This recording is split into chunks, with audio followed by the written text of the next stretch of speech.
Ngayong araw na to ay magkakatay nga pala ako ng baboy dahil ihanda namin sa New Year. Pero ako na ang gagawa lahat.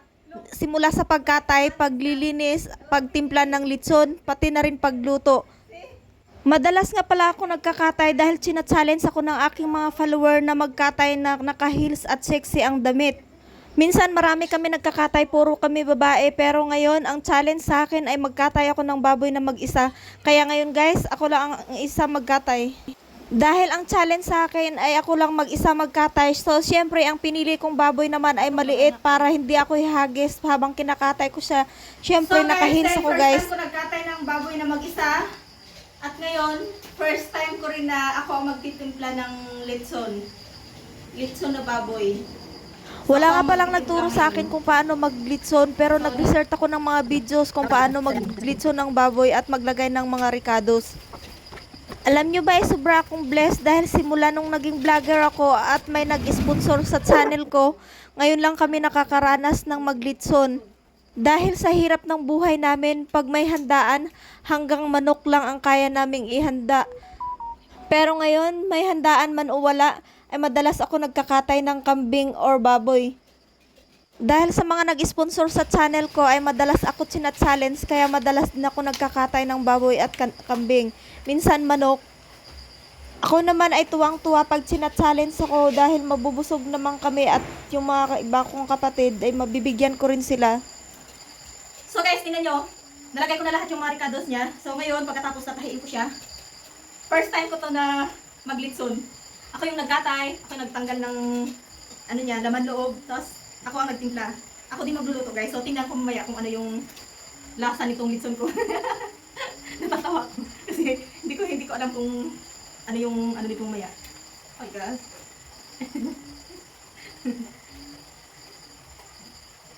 Dapat pantay.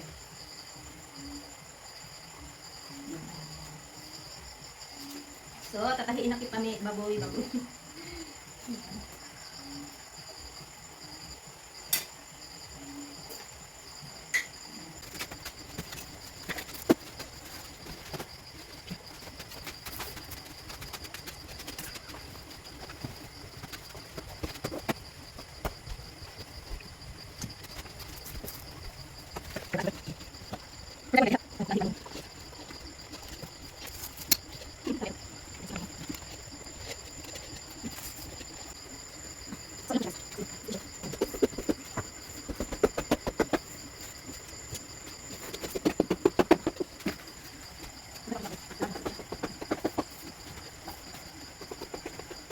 Habang inaasikaso ko yung litson, si Karen naman ay nag-prepare ng uling para paglutuan namin ng litson.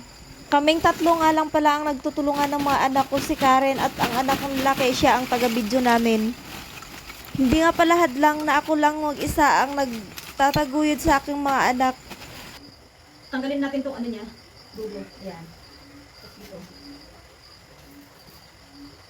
Sana hindi mapagpag itong litson ko guys. So, ngayon, anuhin ko siya ng ano dito. So, liguan siya ng Pepsi. Para mag-ano siya.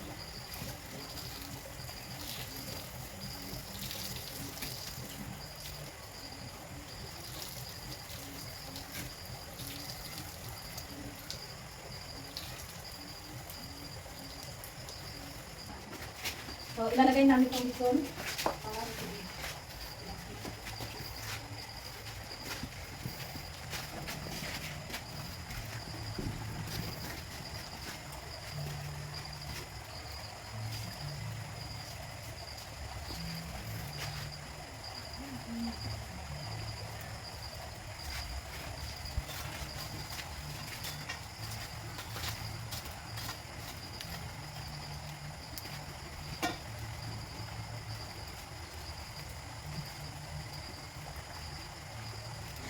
Si Karen muna ang magluluto ng litson dahil marami pa akong lulutuin na iba pa.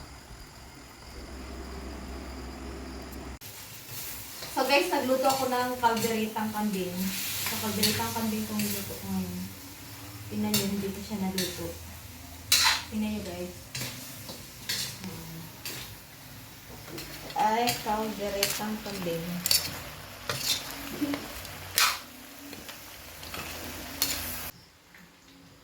Pagkatapos nun ay ako naman ang nag-iikot ng litson dahil napapagod na si Karen sa kakaikot dito.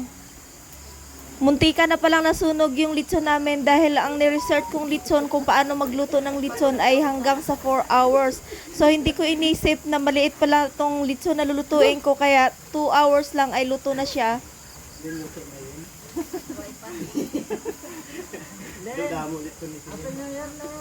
New Year.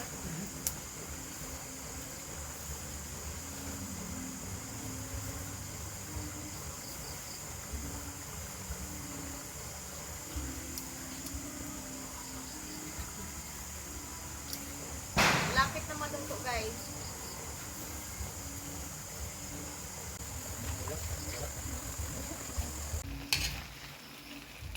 So, kalderita yan siya, guys. Kalderitang kambing. Nagluto nga rin pala ako ng inihaw na pusit at nagluluto din ako ng maha. So habang nagluluto ako ay si Karen naman nag-decorate. Nagka-teamwork nga talaga kaming tatlo at pinaghandaan talaga namin ang aming New Year. At pagkatapos nga pala ni Karen na nag-decorate ay nagluto naman siya. All around to si Karen. Sa sobrang busy naming tatlo, ayan, naka-prepare na lahat yung mga pagkain na niluto namin. Finally, naka-relax na rin kami at ayan na yung aking magandang anak at ang gwapo kong anak. Happy New Year! Yeah! Happy New Year! Happy New Year! Ah! Happy New Year!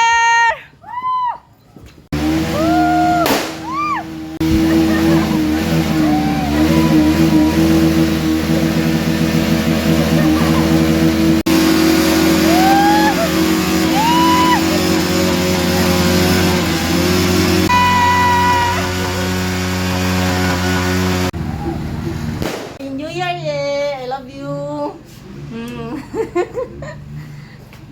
I love you! My mother, my beautiful mother, Happy New Year! Happy New Year, everyone! So, Happy New Year! Happy New Year! Happy New Year! Mga ono ta. Happy New Year! Pagkatapos nun ay tinawag ko nga pala ang nanay ko at ang ate ko na dito kami kakain kasi marami akong hinanda. Yung iba kong mga kapatid ay wala sila dito kasi nagsiuwian sila sa kanilang lugar. Doon sila nag-New Year. So, Kaya konti lang kami ngayon. Ito yung litso na niluto ko kanina. Brang sarap niya. So, marunong na ako mag-litson, guys.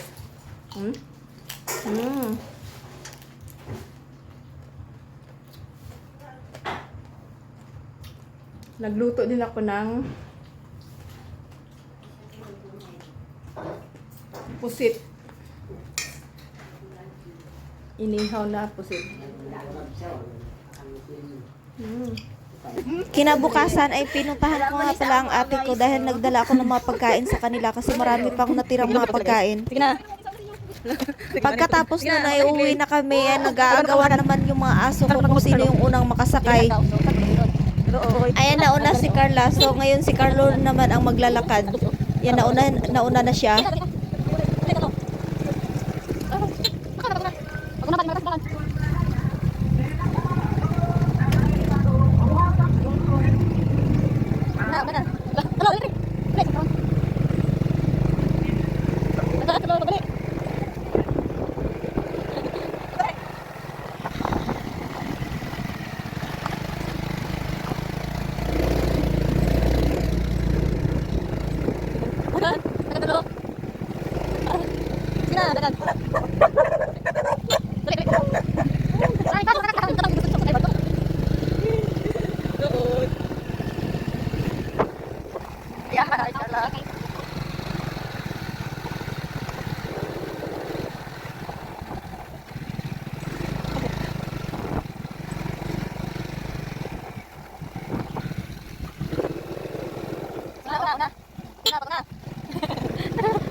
Ang iba ko nga palang pagkain na niluto ay dinala ko dito sa church.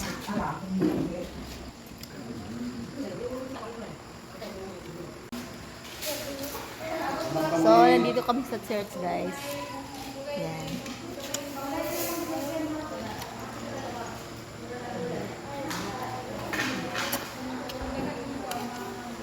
Konti lang kami ngayon. Hindi pumunta yung iba.